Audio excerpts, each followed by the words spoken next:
card and want to send to Ricky, and I put my card in the box and lock with my key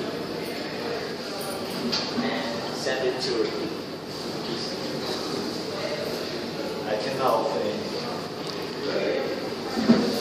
As I can open this because I don't have the keys, I send to him an open box, and then he will put his keys inside of my box, lock it, and send another time to me.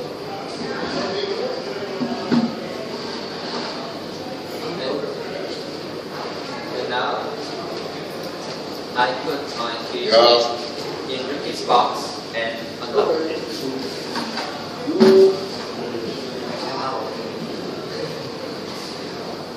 Now, as I have the keys of this box, I open the box, take the keys of the first box, open the box, and take the card.